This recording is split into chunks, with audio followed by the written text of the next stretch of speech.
और खुद के भी खाते थे और कभी इस तरीके यानी कि भूखे भी सो जाते थे। कई कई दिन तो ऐसा होता था कि हम लोग दुकान में वो मुरमुरे के लड्डू होते हैं, हमारे भाई वो लड्डू को लाते थे और हम तीनों बहन भाई उसी को खा लेते थे और खा करके अल्लाह का शुक्र अदा करके सो जाते थे कि अगर आज माँ होती तो हम लोग मतलब इस तरीके भूखे नहीं सोते। लेकिन कैसे भी करके हमारी जिंदगी यूं ही चल रही थी।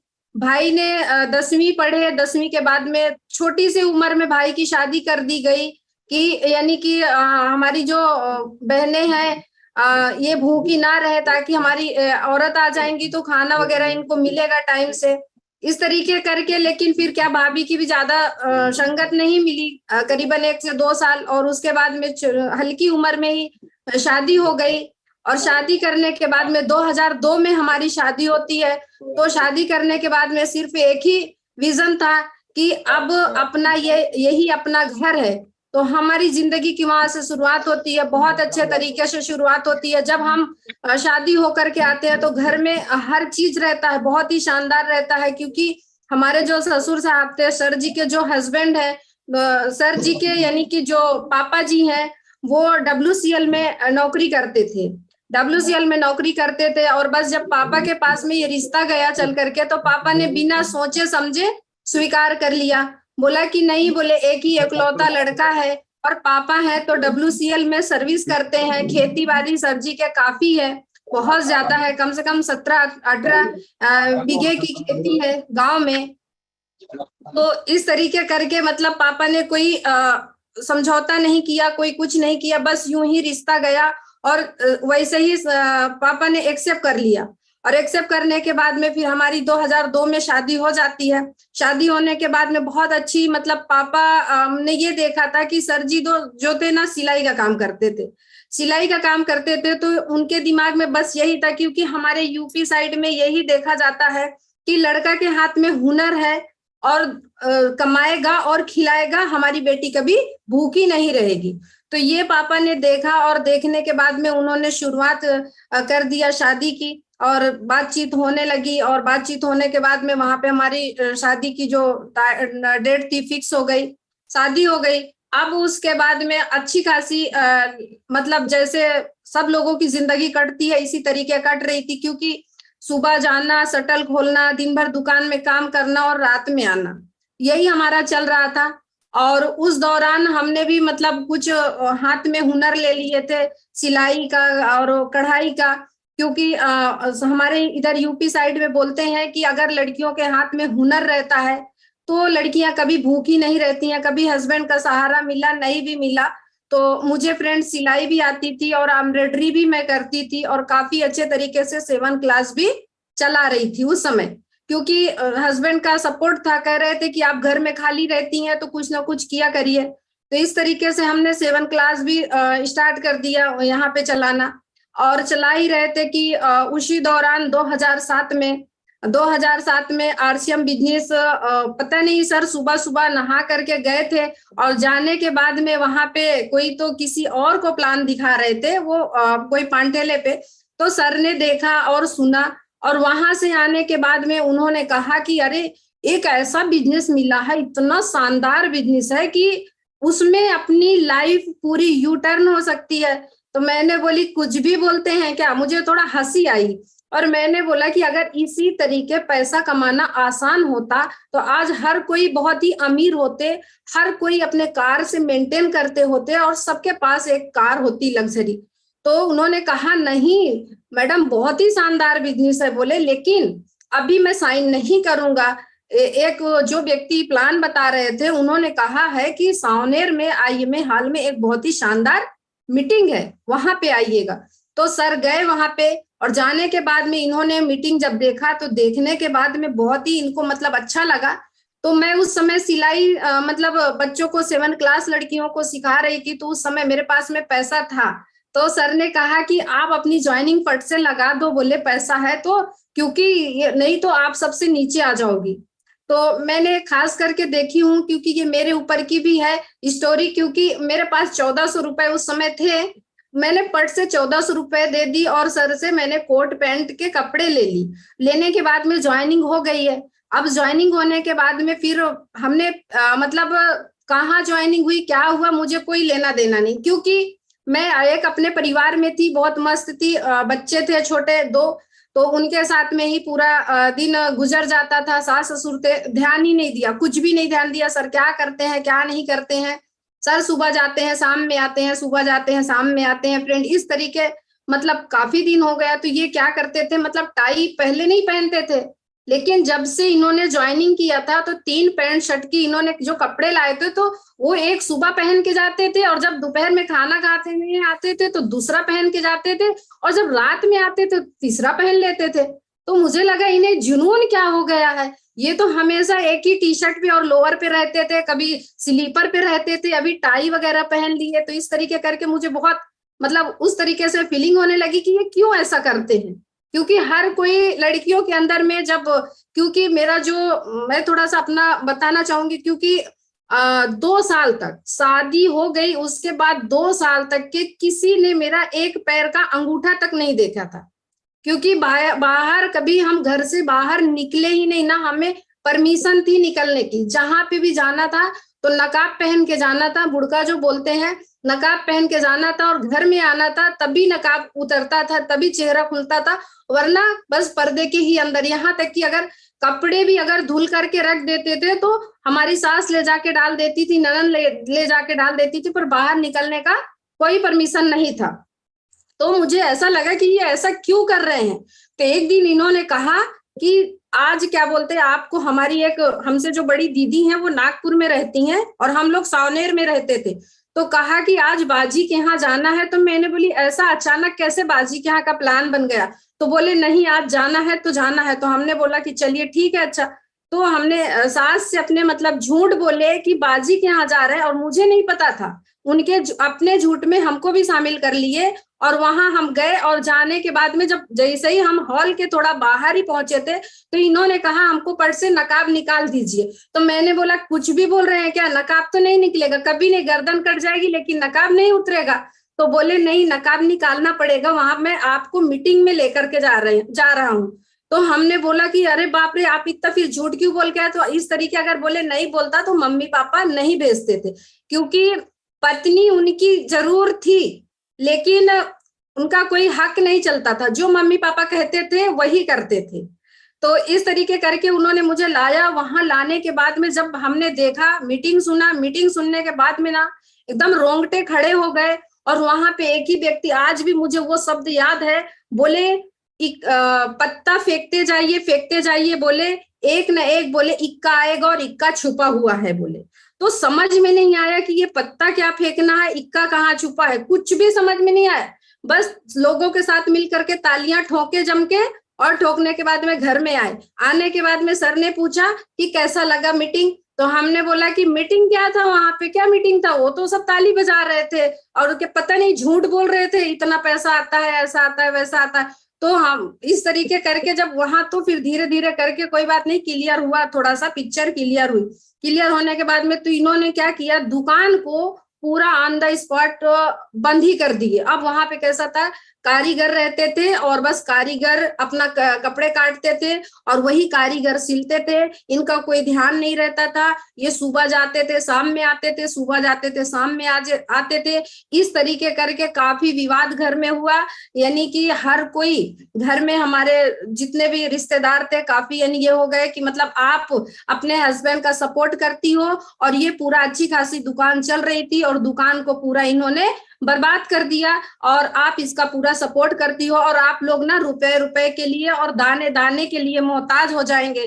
तो इस तरीके लोगों ने बोला। बोलने के बाद में क्या हुआ कि जब हम सुनते थे और एक मतलब हम लोग ना किराए के घर में, मतलब WCL से पापा रिटायर हो गए और जो नाराज हो गए, नाराज होने के बाद में वो लोग गांव चले गए। अब गांव चले गए, गांव जाने के बाद में क्या होता है, हमारी हाल बहुत बेहाल हम लोग हो जाते हैं कि जिस तरीके लोगों ने कहा था कि दाने दाने के लिए मोहताज हो जाएंगे, तो वो उनकी जो जुबान थी एकदम बेहतरीन निकली। और वाकई में ये दिन ऐसा आ गया कि जब हमारी दुकान भी पूरी बंद हो गई, हम दुकान का किराया भी नहीं दे सकते थे, और सर सारा दिन इनको जुनून था पूरा आरसीएम बिजनेस का पूरा जुनून था, और इन्होंने पूरा फुल टाइम आरसीएम बिजनेस करना शुरू कर दिए फ्रेंड। और उस समय जो पैसा था सारा मतलब पूरा खर्च हो गया। अब यहाँ तक कि इस तरीके की स्थिति आ गई कि छोटी बच्ची पेट में थी, और उस समय हमारे यहाँ पे खाने के लिए आटा नहीं होता था। और हमने करीबन 6 महीना, बच्ची मेरी पेट में थी और 6 महीना कंटिन्यू हम लोगों ने दाल चावल खा करके रहे। और कभी कभी चावल के साथ में हम लोग नमक मिर्ची पीस लेते थे, उसको खा लेते थे। किस तरीके करके हमने संघर्ष किया। इस तरीके किराया के मकान में रहते थे। कभी बच्चे अगर छत पे, 2 बच्चे मेरे बड़े हैं, एक बेटी और एक बेटा, और वो लोग कभी अगर ऊपर खेलते थे तो खेलने में क्या होता था, वो जो मकान का मालिक था वो पट से ऊपर आ जाता था। आने के बाद में यही बोलता था कि आपके बच्चे बहुत दौड़ते हैं, बहुत खेलते हैं, बोले बहुत नीचे आवाज आती है। तो मुझे बड़ा दर्द होता था कि काश अगर अपना भी घर होता तो आज हमारे बच्चे भी मतलब अच्छे से खेल लेते और दौड़ते खेलते। लेकिन वो दौर था, वो दिन था कि जो कि यानी अगर कोई सब्जी वाला भी अगर आता था हमारे एरिया में, कभी सब्जी वाला भी आता था, तो वो अगर सब्जी बोलता था कि सब्जी ले लो सब्जी ले लो, तो मेरे पड़ोसी जो होते थे ना, मुझे देख करके मुस्कुराते थे और मालूम है क्या कहते थे सब्जी वालों को, आरसीएम की सब्जी होगी बोले तो लेंगे, बोले अगर आरसीएम का आलू होगा तो लेंगे, आरसीएम का बैगन होगा तो लेंगे। लोग इस तरीके बोल करके मेरी मजाक उड़ाते थे। लेकिन उस समय मैं नजरों में नजर कभी किसी के नहीं मिलाती थी, क्योंकि उस समय हमारे पास में कुछ कहीं की भी इनकम नहीं थी और सर फुल टाइम आरसीएम कर रहे थे। और यहाँ तक कि कभी कभी तो ऐसा होता था कि 10 रुपए भी हाथ में नहीं होते थे कोई चीज के लिए। अगर बाहर में बच्चे अगर खेलते थे, किसी के बच्चे खेलते रहते थे और आइसक्रीम वाला आता था, तो सब बच्चे लेकर के आइसक्रीम खाते थे। और मेरी बड़ी बेटी इतनी समझदार थी कि वो देखती थी कि हाँ बच्चे आइसक्रीम खा रहे हैं, तो मेरी बेटी उठ करके वहां से खेलती थी और आकर अंदर आ जाती थी। तो मैंने बोली बेटा क्यों अंदर आ गई हो, खेलो ना, शाम का समय है। तो मेरी बेटी बोला करती थी मम्मी सब लोग वहां पे आइसक्रीम खा रहे हैं, आपके पास तो पैसा भी नहीं है कि आप मुझे आइसक्रीम खिला दो। उस समय बड़ा तकलीफ होती थी और अंदर जा करके कोने में चुपचाप से आंसू बहा लेती थी कि आज ये दिन आ गए हैं कि मैं आज अपने बच्चों को 10 रुपए की आइसक्रीम भी नहीं खिला सकती हूँ। इस तरीके करके, लेकिन बच्चे भी थे, बहुत समझदार थे। एक बार की तो इस तरीके की बात है कि सितंबर मंथ था, और ये करीबन 2009 की मैं बात बता रही हूँ। सितंबर मंथ था और छोटी बेटी की पैदाइश हुई थी, करीबन 1 से 1.5 महीने की थी छोटी बेटी। और उसके बाद में उसी सितंबर मंथ की क्लोजिंग करना था और ईद का दिन पड़ा था, 31 को ईद का दिन पड़ा था। और उस दिन हमारे यहाँ तक कि कुछ भी नहीं था बनाने के लिए, न खाने के लिए कुछ भी नहीं था। और हमारे आदरणीय अजीत सर आए हुए थे और थोड़ा सा आटा, 2 रोटी का आटा बचा हुआ था, उसको मैंने चुपचाप से छुपा करके रख दी थी कि अभी ये क्लोजिंग से आएंगे तो इनको मैं रोटियां बना करके खिला दूंगी। उस दिन ये जो अपने आरसीएम के मूंग के पपड़ होते हैं, वो पपड़ मैंने सेकी और सेक करके मैंने खुद के खाई और अपने बच्चों को खिलाई। और खिला करके हम लोग वैसे ही माँ बेटी और बेटा सो गए। और उसके बाद में सर रात को जब आते हैं क्लोजिंग करके तो कहते हैं कुछ खाने के लिए है क्या। तो जब वो कहते हैं कुछ खाने के लिए है क्या, तो बड़ा मतलब मैंने बोली ठीक है मैं बना देती हूँ। तो फिर बस मात्र उसमें से 3 रोटियां बनी थी, आज भी वो दिन मुझे याद है, मात्र 3 रोटियां बची थी। तो सर बोलते हैं मैं रोटियां नहीं खाऊंगा, बोलते मैं चावल खा लूंगा, सर को अपन रोटी दे देते हैं। हमने अजीत सर को रोटी दे दी और ये सर ने चावल खा लिए। और इस तरीके करके मतलब ईद का दिन था, सारे लोग इतनी खुशहाली मना रहे थे उस दिन। जो सुबह से मेरा दरवाजा बंद हुआ तो शाम के जब रात में सर आए 3 बजे क्लोजिंग करके, नागपुर में उस समय क्लोजिंग करने आते थे सावनेर से, तो जब सर आए करीबन 1:30 या 3 बजे के करीब में आए थे, उस समय मेरा दरवाजा खुला। क्योंकि मुझे ऐसा लग रहा था कि कोई मेरे घर में आ न जाए ईद की सिर खुरमा खाने के लिए, क्योंकि मेरे पास में कुछ भी नहीं था, ना ईद की खुरमा में बनाई थी, ना कोई मेरे पास में मेवा था, ना मतलब मेरे पास में कोई भी चीज नहीं था, या एक बच्चों के लिए कपड़े भी नहीं, कुछ भी नहीं था। यानी कि इस शर्मिंदगी से दरवाजा बंद करके रखी थी कि कोई पड़ोसी आ करके मेरे घर में कोई आ करके बोले ना और ईद का के लिए, मतलब हम लोग जैसे ईद मिलन करते हैं, ईद मिलते हैं, तो इस तरीके करके कोई आ जाए तो छोटा जब बच्चा कोई आता है ना तो उसको हम लोग ना ईदी देते हैं। तो मैं बोली अगर कोई गलती से मेरे घर में आ जाएगा, तो कोई बच्चा लेकर के आ जाएगा तो कहीं मुझे ईदी ना देना पड़ जाए। और उस समय मेरे पास कुछ भी नहीं हुआ करता था। तो इस तरीके करके हम लोगों ने लेकिन मेहनत किया, संघर्ष किया। आज वो मेहनत और वो संघर्ष का आज ये दिन है। और जो हमारे रिलेटिव थे, जो हमारे खास करीबी रिश्तेदार थे, वो लोग भी यानी कि हमारे घर में आना पसंद नहीं करते थे। इसलिए पसंद नहीं करते थे क्योंकि हम आरसीएम बिजनेस करते थे, और कोई भी लीडर का फोन आता था तो ऐसी जुबान पे आ गई थी कि जय आरसीएम बोलते थे। जब हम जय आरसीएम बोलते थे तो एक ऐसे व्यक्ति थे जिन्होंने कहा था कि तुम्हारे घर में अगर किसी की मौत मिट्टी हो जाएगी बोले तो कोई मिट्टी देने नहीं आएगा, बोले जनाजा बोले पड़ा रह जाएगा। इस तरीके उन्होंने बोला था। उस समय बड़े आंसू निकले थे। मैंने बोली ये मेरे हस्बैंड कौन सा ऐसा गलत काम कर रहे हैं, अगर जय आरसीएम बोल रहे हैं तो उसमें क्या है। तो उन्होंने यहाँ तक के बोला, लेकिन फ्रेंड कहते हैं कि जब तक कामयाबी नहीं आती है, जब तक कामयाबी नहीं आती है तब तक जो लोग चल नहीं पाते हैं ना, वो लोग भी बोलने का दावा रखते हैं। मैंने ये चीज को महसूस करी अपने जिंदगी में। और जिस दिन आपकी कामयाबी आती है, जिस दिन आपकी कामयाबी है, उस दिन आपको लोग सैल्यूट करते हैं। ये मैंने देखी, बहुत करीब से देखी। लेकिन आज वही लोग कहते हैं, अभी कुछ ही दिन पहले, अभी एक हफ्ता भी नहीं हुए, जिस एरिया में मैं किराए से रहती थी, जहां पे मैं रहती थी, जहां मुझे खाने को नहीं मिलता था, आज मैं करीबन अभी 3-4 दिन हुआ है, मैं वही एरिया में गई थी। और मैं कार से गई थी। और जैसे ही मैंने कार से नीचे कदम रखी तो एक वहीं पे दीदी रहती हैं, तो उन्होंने मुझे देखा और देख करके अरे बोले महक की मम्मी आप हैं क्या। तो मैंने बोली कि क्यों, क्या हुआ। तो बोले अरे आप तो बहुत बड़े आदमी बन गए, बोले आरसीएम ने आपको कार दे दिया है क्या। तो हमने बोला कि नहीं, ये कहाँ है, ये तो एक छोटा सा है। तो इस तरीके करके जो लोगों ने कहा था कि पहले आप आरसीएम कर लीजिए, आप बड़े आदमी बन जाइए, बाद में हमको बताइएगा, वही लेडी उस दिन हमें बोलती है कि आप तो मालूम है आप नहीं चाहते थे कि आपका पड़ोसी आरसीएम की कार से घूमे और आपका पड़ोसी आरसीएम की इनकम ले। मैंने बोली दीदी उस दिन मैं आपको बता रही थी, बट मेरे पास में कोई भी वजूद नहीं था आरसीएम का, मेरे पास में कोई भी इनकम नहीं था, तो मैं आपको कहां से बताती थी। आज मेरे पास इनकम है, आज मैं लोगों को चेक है, आज मैं सबको दिखाती हूँ। तो आज की जो बात है, तो फ्रेंड सबसे पहले हमने एक बेहतरीन डिस्कवर गाड़ी खरीदी थी शुरुआत में। और वो डिस्कवर को इतना सर ने दौड़ाए कि उसको दौड़ा के उन्होंने टेक्निकल क्वालिफाई कर लिया। अब उसके बाद में जैसे ही हमारा टेक्निकल हो जाता है, फिर उसके बाद में उन्होंने एक बहुत ही बेहतरीन तरीके से एक कार खरीदे थे।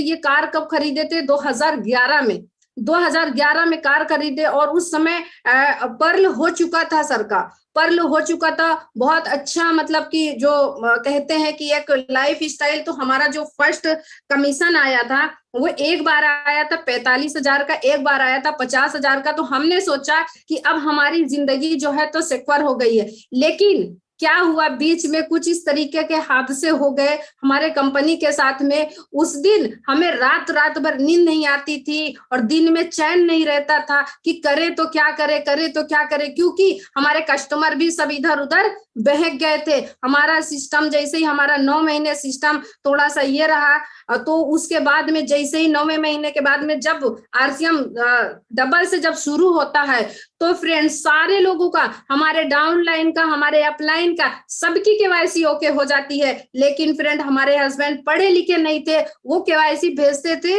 उनकी ओके ही नहीं होती थी। सबकी ओके हो गई लेकिन हमारी ओके ही नहीं हुई केवाईसी, बड़े मुश्किल से ओके हुई केवाईसी। लेकिन जब पार्ट 2 में हमने बिजनेस की शुरुआत किया फ्रेंड, तो हमने जीरो से शुरुआत किया और जीरो से ही शुरुआत किया। और जैसे ही हमने शुरुआत किया तो हमने भी पीछे मुड़ के नहीं देखा। और आज का दिन इस तरीके का आ गया है कि आज जो मैं आपके सामने में बोल पा रही हूँ, मेरे घर में जब कभी भी कोई भी आ जाता था तो हमारी सास हमेशा एक ही शब्द बोलती थी कि जब तक मैं जिंदा हूं, जब तक मैं जिंदा हूं तब तक मेरे घर में मेहमान आ रहे हैं, जब तक मैं जिंदा हूं जब तक सब लोग आ रहे हैं, तुम तो किसी से बात नहीं करती हो और किसी के पास बैठती भी नहीं हो, तो तुम्हारे यहाँ कौन आएगा। आज वही मेरी सासू अम्मी बोलती हैं कि तुम बहुत बात करने लगी हो, तुम बिना नॉन स्टॉप बात करती हो। तो इस तरीके ये सिर्फ देन किसकी है, मात्र आरसीएम बिजनेस की देन है। और हम इस तरीके से जब सेकंड इसमें आया बिजनेस तो हमने शुरुआत किया और बहुत ही अच्छे तरीके से हमने सेकंड में तो हमने दिल से मेहनत किया, हमने दोनों ने मिलके मेहनत किया। क्योंकि मैंने एक कैसेट सुनी थी, वो कैसेट में एक लीडर थे, वो कह रहे थे कि मोटरसाइकिल में 2 पहिए होते हैं और 2 पहियों में अगर हवा बराबर है तो उस मोटरसाइकिल को आप कहीं पे भी ले जा सकते हैं, लेकिन अगर वही मोटरसाइकिल में एक ही पहिया में हवा है और दूसरे पहिया में हवा नहीं है, उसको आप कब तक खींच करके ले जाएंगे।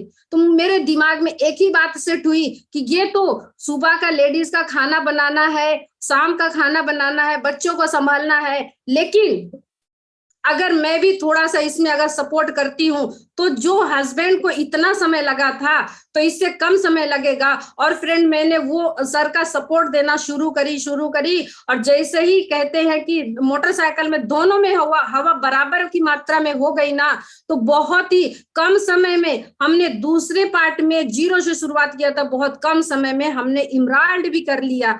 और जो ये आज कहते हैं इनकम के लिए, जैसे जो 700 की इनकम आती थी, अब कई बार एटीएम जाते थे, उस समय चेक आता था, एटीएम जाना पड़ता था, लेकिन आज के डेट में जो हम सिलाई करते थे, जो हमारे दुकान में इतने सारे कपड़े टंगे होते थे, तो 4 रिश्तेदार 4 कस्टमर जाते थे और यही बोलते थे एरोज सर, एरोज बेग की बोले। हमारे जो दुकान का नाम था ना, एरोज न्यू फैशन टेलर के नाम से हमारी दुकान फेमस थी।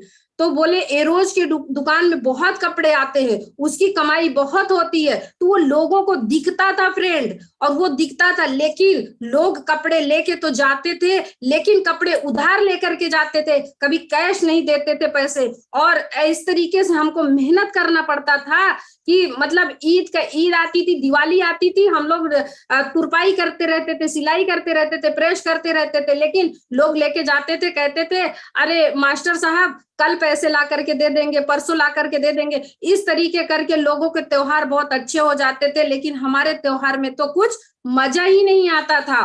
तो कहते हैं कि हम जब कोई भी दुकान अगर डालते हैं तो उसमें जो हमारा काम आता है वो लोगों को दिखता है, लेकिन आरसीएम बिजनेस में आप काम करते जाइए और 3 तारीख को जो बिजनेस फाइनल होता है और जो 7 तारीख को कमीशन आता है, तो वो तो कभी किसी को पता भी नहीं चलता है आपके अकाउंट में कितना ट्रांसफर हो गया है, किसी को भी नहीं पता चलता है। तो बस यही कहना चाहूंगी, और जैसे एक कहानी के माध्यम से बताना चाहूंगी कि एक चींटी थी और वो रोज जाती थी और दाना लेकर के आती थी और खाती थी। एक दिन क्या हुआ, वो जैसे ही वो चींटी बाहर निकली तो उसे एक ना शक्कर का बोरा मिल जाता है, और जब उसे शक्कर का बोरा मिल जाता है तो बहुत खुश होती है, इतना खुश होती है कि कहती है वाह मेरा तो पूरी जिंदगी कट जाएगी, मेरी पूरी जिंदगी संवर जाएगी। लेकिन जब वो बेचारी जाती है और जाने के बाद में एक दाना लेके आती है और अपने बिल में रखती है और फिर जाती है दूसरा दाना लेकर के आती है, तो फिर मालूम है क्या कहती है कि अरे यार मेरी तो पूरी जिंदगी दाना ढोने में ही गुजर जाएगी, तो मैं इसको बैठ करके खाऊंगी कब। तो फिर वो जाती है, चींटियों के झुंड में जाती है और उन्हें बताती है अरे क्या बताऊं, मुझे तो एक शक्कर का बोरा मिल गया है। तो वो बोलती है कहाँ है, सब चींटियां का झुंड जो बोलती है ना, वो बोलती है अरे कहाँ है, बताओ ना कहाँ है। तो वो चींटी क्या बोलती है, एक वादा करो आप लोग मेरे से तभी मैं बताऊंगी। तो वो फिर बोलती हैं सारी चींटियां कि हाँ हम वादा करते हैं, आप बताइए। तो फिर वो चींटी बोलती है एक काम करना, एक दाना मेरे बिल में रखना और एक दाना तुम अपने यहाँ लेके जाना। तो सारी चींटियों ने कहा कि मुझे मंजूर है, हमें मंजूर है। तो इस तरीके करके जब सारी चींटियां जाती थी, एक शक्कर का अपने बिल में रखती थी, एक शक्कर का दाना उनके बिल में रखती थी, तो इस तरीके करके उनका भी पेट भरा और उनका भी पेट भरा। तो फ्रेंड अपना जो सिस्टम है, अपना जो बिजनेस है, सेम इसी तरीके का है, और आप बस लोगों लोगों को बताते जाइए, बताते जाइए, बताते जाइए कि कैसे करना है, कैसे करना है, कैसे करना है। अपलाइन से पूछिए कैसे कैसे, लाइफ लाइन को बताइए ऐसे ऐसे, और मिलजुल करके कमाइए पैसे पैसे। बस इतना ही कहना चाहेंगे। और बहुत ही बेहतरीन लगा, बहुत अच्छा लगा। और ये जो आज सर ने जो कहानी इस तरीके की बोलने के लिए देते हैं तो बहुत अच्छा लगता है। और बहुत ही thank you sir. Over to you sir. Thank you madam, thank you. एक बात तो बिल्कुल प्रूवन फैक्ट हो गई है अमित, एक बात तो बिल्कुल प्रूवन फैक्ट हो गई है कि मुश्किलें हमेशा हारती है और संघर्ष हमेशा जीते हैं। तो जिनके भी कानों में मेरी आवाज जा रही है, हर कहानी ये बिल्कुल प्रूवन तरीके से आपके सामने कह रही है कि मुश्किलें हमेशा हारती है और संघर्ष हमेशा जीतता है।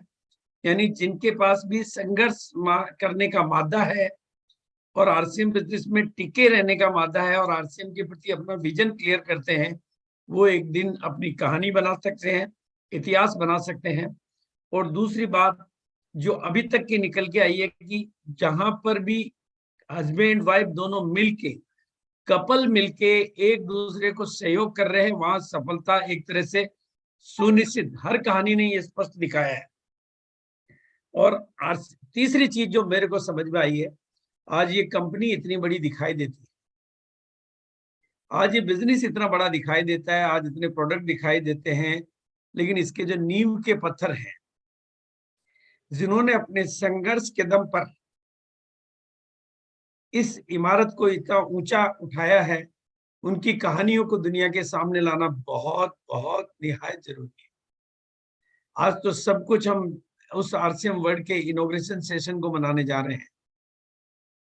वो खूबसूरत इमारत, वो खूबसूरत नज़ारे, लेकिन ये खूबसूरत इमारत और खूबसूरत नज़ारे कई जिंदगियों की कुर्बानियां हैं, कई रातों की कुर्बानियां हैं, कई दिनों की कुर्बानियां हैं, कई रातों बिना भोजन के सोने की कुर्बानियां हैं।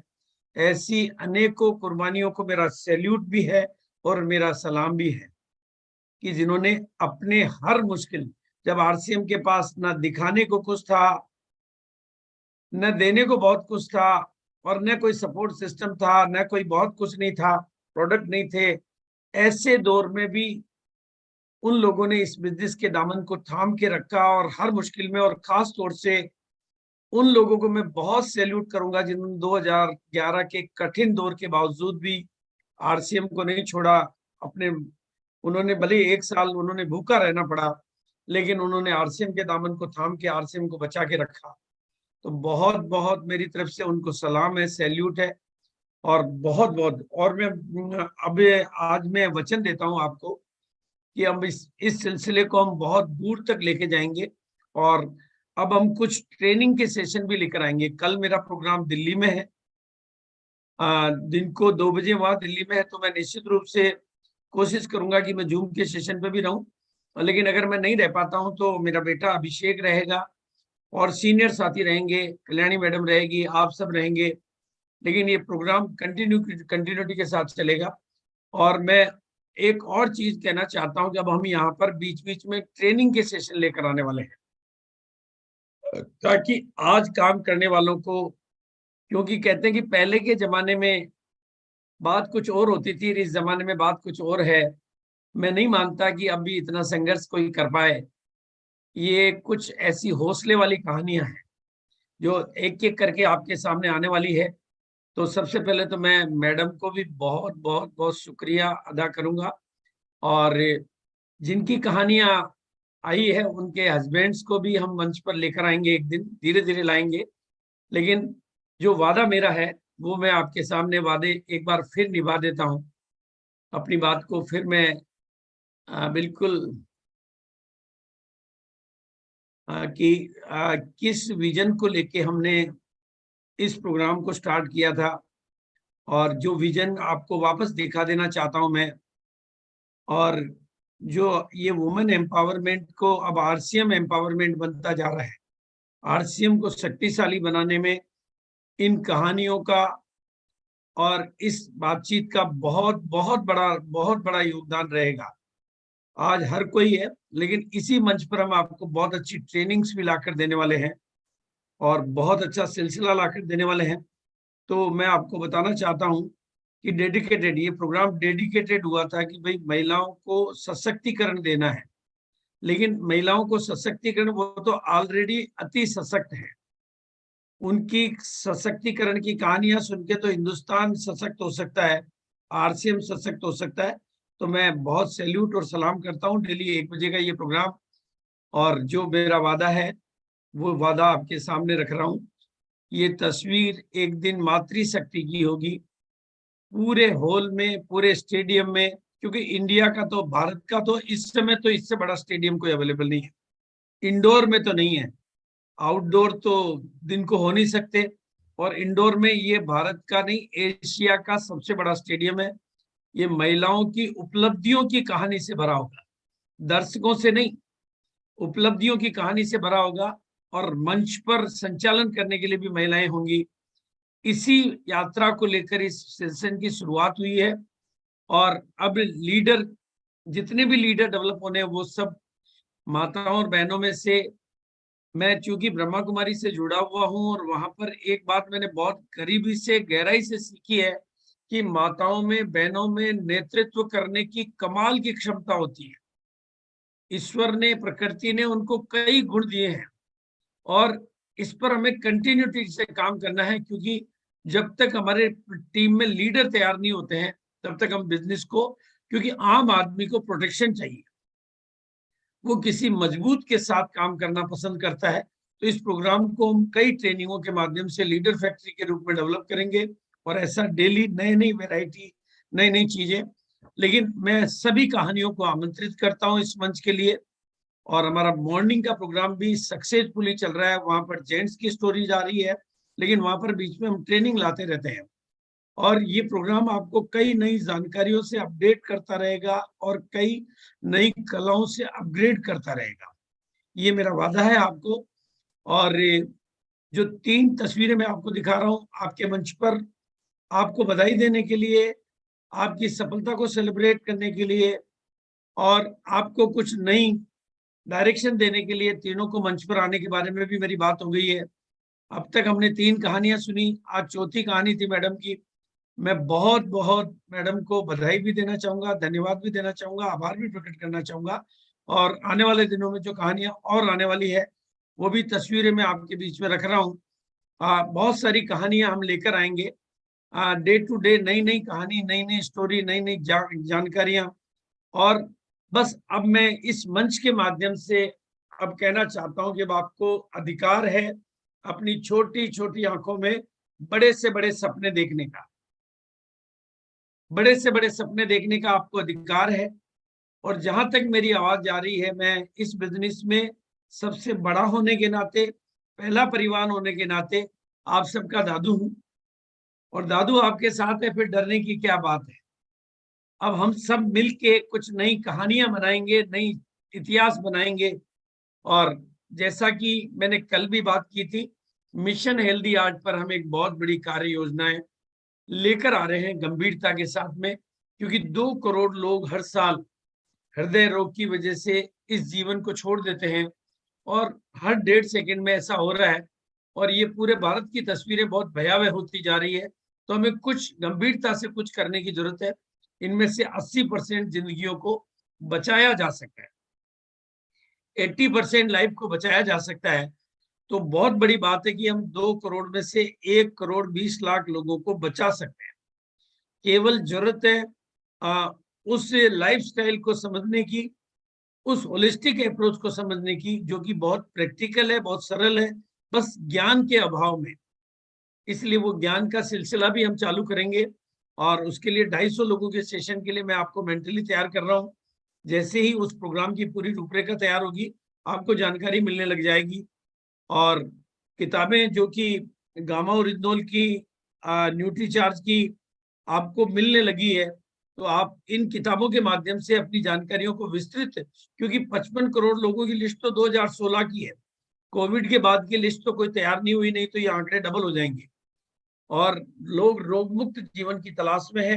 हमारे पास जो प्रोडक्ट है, जिसमें चाहिए वो हेल्थ गार्ड हो, गामा ओरिजिनल हो, न्यूट्रीचार्ज के प्रोडक्ट हो, इवन एलोवेरा हो, हजार मतलब सैकड़ों जो प्रोडक्ट है हमारे पास, सब हर प्रोडक्ट हमारा स्वास्थ्य को समर्पित है और हमारे पास में हर चीज के प्रमाण है, हर चीज का डॉक्यूमेंट है।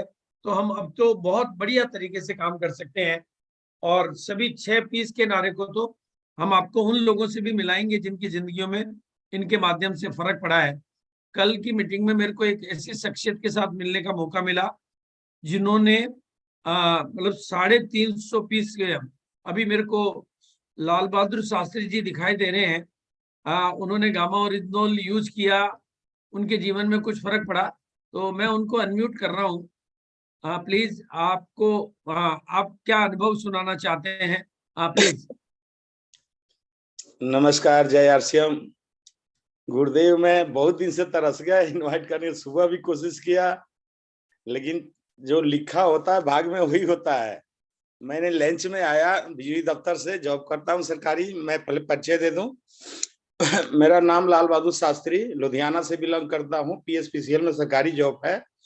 मेरा ग्रेट गुरु संजय सर, सरिता दीदी, महान गुरु ज्ञान प्रकाश सर, और एक और नाम ले लेता हूँ, संध्या मैम, ये भी गुरुदेव है। आज से मैं ये भी बोलूंगा, बोल नहीं पा रहा था, आज मैं स्क्रीन पे खुद देख लिया, वो भी मेरे गुरु हैं।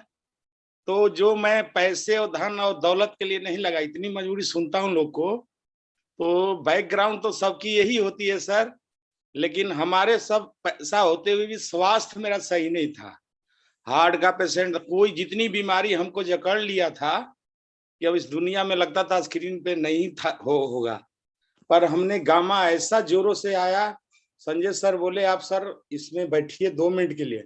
मगर नहीं सर, कितनी कंपनी आई चली गई झोल झाल करके, मैं नहीं लगने वाला हूँ इसमें। कहता आप लगिए नहीं, दवा तो लीजिए। 2 मिनट उनको टाइम दिया। सर ने 2 मिनट के अंदर इतनी फुर्ती मारी कि मेरे को मजबूरन ज्वाइन भी होना पड़ा। स्वास्थ्य के लिए इतना अच्छा हो गया हूँ। तो मैं ज्ञान प्रकाश सर जी का पहला मीटिंग अटेंड किया। मैं कहा इतना सर बोले, मैं कैसे बोलूंगा। तो आज ऐसा मेरे को अनुभव कर दिया, दवा ने ठीक कर दिया कि 15 जिंदगियां और मैंने बचा लिया। और बिहार में भी जाके मैं मुखिया सरपंच को दे डाला, और यूपी में गाजीपुर जिला में भी मेरा समझी पड़ता है, बहू का घर है वहां, और लुधियाना में तो है ही हूँ। अब 3 जिले तो मैंने ले लिया। और बीसी सर जी का मैं धन्यवाद करता हूँ, जिनकी नजर पड़ गई वो कभी गरीब नहीं हो सकता। इनका नजर आज सुबह से पड़ा है, देखिए मैं मंच पे आ गया। तो इन्होंने जो आशीर्वाद मेरे को दिया है कि पिन भी बदलना है, तो देखिए 2 मंथ सर हुआ, मैं सेहत भी ठीक कर लिया, स्क्रीन पे बोल भी रहा हूँ, और इतना जोर शोर से बिजनेस चल रहा है मेरे अंदर। 14 बंदे ज्वाइन भी हो गए। और मैं तुलसी पेंट को ले, ज्ञान प्रकाश सर जी का ये वादा है, मेरा पीओसी भी खुल जाएगी लगता है लुधियाना में, सर का कृपा रहे गुरुदेव का।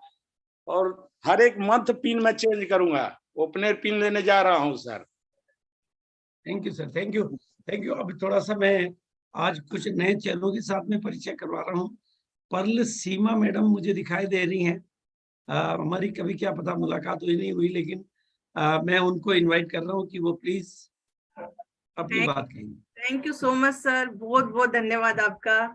और सबसे पहले तो आपको कोटि कोटि प्रणाम सर। हम लोग नागपुर में मिले थे सर, अभी सेमिनार जब आप आए थे लेने के लिए, तब हमारी मुलाकात हुई थी। और बहुत ही मैं भाग्यवान समझती हूँ आज आपकी नजर हम मुझ पर भी गई।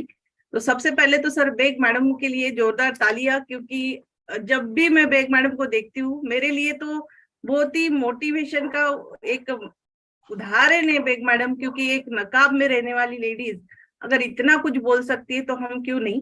तो हमेशा हम नागपुर में बेग मैडम को ही देख के मोटिवेट होते हैं। और आज सच में बेग मैडम की कहानी सब लोगों ने सुनी। हमेशा हम तो सुनते ही है, लेकिन आज सब लोगों ने सुनी और सच में एक एक चीज को हमने आंखों से देखा है। मैडम का स्ट्रगल पीरियड भी हमने आंखों से देखा है, क्योंकि वही हमारे घर के बाजू में ही रहते हैं, हमारे परिवार से है, हम उनकी फैमिली से है। तो बहुत ही आज ऐसा लग रहा था कि रोना आ रहा था मैडम की बातें सुन के। तो सच में सर बहुत बहुत धन्यवाद सर। और महिलाओं के लिए तो हम लोग बिल्कुल संकल्पित है सर, नागपुर में भी हम लोग सारी महिलाएं मिलके बहुत बड़ा काम करेंगे। और ऑडिटोरियम में सर आधी से ज्यादा महिलाएं हमारे दिल से होगी। Thank you so much sir. Thank you. Nagpur में हम 23 अप्रैल को आने वाले हैं जी सर। और उसकी तैयारियां बहुत बढ़ चढ़ के पूरा हिंदुस्तान कर रहा है और जी। तब तक हम चाहेंगे कि आपके पास, सबके पास नेक्स्ट लेवल हो। जी अभी तो दिसंबर चल रहा है, अभी तो आप लोग भीलवाड़ा आ रहे हैं, तो हम चारों प्रोग्रामों में भीलवाड़ा आपका मतलब स्वागत करने के लिए पूरी तरह से तैयार हैं। जी सर, बिल्कुल सर, बिल्कुल होगा सर। मिल करके करेंगे सर, बहुत शानदार तैयारी करेंगे 23 अप्रैल की सर। Yes yes. बहुत बहुत धन्यवाद सर।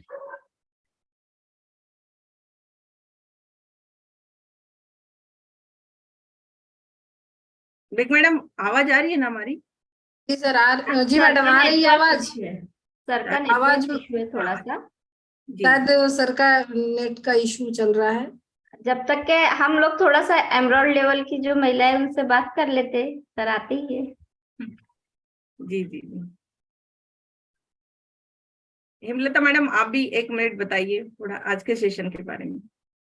आज का सेशन तो हमारे दिल को छूने वाला सेशन था, क्योंकि आज हमारी गुरु माँ का प्रोग्राम था। तो हमें तो सब पता ही था, बट हम चाहते थे कि ये पूरी स्टोरी पूरी नेशनल प्लेटफॉर्म पे आई और सारे लोग इसको सुनकर ये समझ पाए कि हम जो महिलाएं हैं, हमारे घर के पुरुष जब बाहर जाते हैं तो हमें क्या करना। सबसे इम्पोर्टेंट बात है कि हमें उनका साथ कभी नहीं छोड़ना है। और आरसीएम बिजनेस एक ऐसा बिजनेस है, आरसीएम के मैं नेटवर्क मार्केटिंग एक ऐसा बिजनेस बोलूंगी, ये महिलाओं के लिए बना था, लेकिन इस पे पुरुषों ने कब्जा कर लिया है। अब मैं ये चाहती हूँ कि हम लोग फिर से उस जिस उद्देश्य से आरसीएम बिजनेस बना था, उस उद्देश्य को पूरा करने में सहयोग कर पाए। और जैसे कि आदरणीय बीसी सर हमारे गुरुदेव अभी नागपुर में आने वाले हैं, तो हम ये चाहते हैं कि उस हॉल में आधे से ज्यादा महिलाएं, हमारी महिलाओं से वो हॉल भरा हो, ताकि जो ये सर ने महिला सशक्तिकरण का एक प्रोग्राम चलाया है उसको हम साकार कर पाए। तभी जब हम छोटे छोटे हॉल पैक कर पाएंगे, तभी हम दिल्ली का इतना बड़ा हॉल पैक कर पाएंगे। तो नागपुर में बिल्कुल डेफिनेटली ये होगा कि आधा हॉल महिलाओं से भरा रहेगा। बिल्कुल। मैं बहुत ज्यादा नहीं बोलूंगी क्योंकि बहुत सारे लोग अभी वेट कर रहे हैं। शायद 1 मिनट में सर को चेक कर लेती हूँ। सर नहीं है। कुछ तो नेट का इशू है। और हमारे बीच में अभी पूजा मैडम थी। हाँ, संध्या मैडम आप बताइए, आपको अनम्यूट का ऑप्शन। हाँ यस, बहुत बहुत धन्यवाद। यस, आवाज आ रही है? यस संध्या जी आप बोलो। आप बोलिए। चलिए, बहुत बहुत धन्यवाद। बड़ी बहनों का ऐसा ही आशीर्वाद बना रहे। और मैं तो एक ही चीज बोलना चाहती हूँ, गुरुदेव ने ये बहुत बड़ा बीड़ा उठा लिया है और पता नहीं कितनी दबी हुई ऐसी कहानियां हमें सुनने को मिलेगी और ये कहानियां और नई कहानियों को जन्म देगी। आज मैं यूपी में हूँ, बलरामपुर में आज मेरा पहला सेशन सेमिनार खत्म हो चुका, अभी मनकापुर जा रही हूँ। बलरामपुर में भी मैंने सारी महिलाओं को 1 बजे का सेशन प्रमोट किया। मैं खुद जुड़कर उनको दिखा रही थी कि ये देखो, मैं यहाँ से सीख रही हूँ, आप भी ऐसे सीखो। तो जो भी मेरी बहनें फील्ड में 1 बजे भी जा रही है ना, आप मीटिंग जरूर ज्वाइन करो और वहीं पे वीडियो ऑन करके लेडीज को दिखाओ कि भाई आप जैसी हजारों महिलाएं यहाँ पे सीख रही है। ये स्कूल है आरसीएम का, 5 साल सीखना पड़ेगा। सिलाई बुनाई कढ़ाई सीखते हैं ना, काम आती है पूरी जिंदगी। पर आरसीएम बिजनेस हमारे मरने के बाद भी हमारे बच्चों के काम आने वाला है। तो सारी बहनें जम के तैयारी करें, डट के तैयारी करें, रोजाना 10-10 नई बहनों को लेकर आए। Thank you very much. Over to Sandhya दीदी। बहुत बहुत धन्यवाद। और सारी बहनों को मैं समर्पित करती हूँ कि दीदी की जो आज कहानी बताई गई, सच में ऐसी कहानी उस समय सभी के साथ घटना घटी। और सभी लोग, हम जितने भी पुरुष भाई हैं, हम कहना चाहेंगे कि अपनी महिलाओं को अगर वो बैठाते हैं तो जरूरी नहीं कि हर कोई फील्ड में निकल के आए, लेकिन उनकी बातें उनके दिल को अगर छुएंगी तो आपका बिजनेस करने में सपोर्ट करेंगे। तो हमारे जितने पुरुष भाई अभी आज इस प्रोग्राम में बैठे हैं, महिलाएं तो बहुत खुश हैं कि हम लगातार इसमें वर्क करेंगे, बहुत संकल्प ले रहे हैं, लेकिन पुरुष भाई भी संकल्प लें कि सबसे पहले अपने घर में अपनी घर की जितनी महिलाएं हैं उनको बैठाएं, अपने टीम में जितने पुरुष भाई हैं उनकी महिलाओं को बैठाने के लिए एक प्लानिंग करें, इसके लिए भी आप प्लानिंग करिए। 90% प्लानिंग करके इस प्रोग्राम को हम लोग 100% सफल कर सकते हैं। तो जितने मेरे पुरुष भाई हैं, हम उनसे निवेदन करते हैं कि इस प्रोग्राम में जो कल प्रोग्राम होगा, ट्रेनिंग सेशन से आज चले, तो जरूर महिलाओं को ले आइए। बहुत बहुत धन्यवाद सारी बहनों को। एक बार जो पर लेवल के लोग होंगे वो अपने हैंड रेस कर देंगे तो हम उनका भी फीडबैक ले सकते हैं। सर आ चुके हैं, हेमलता मैडम सर आ गए।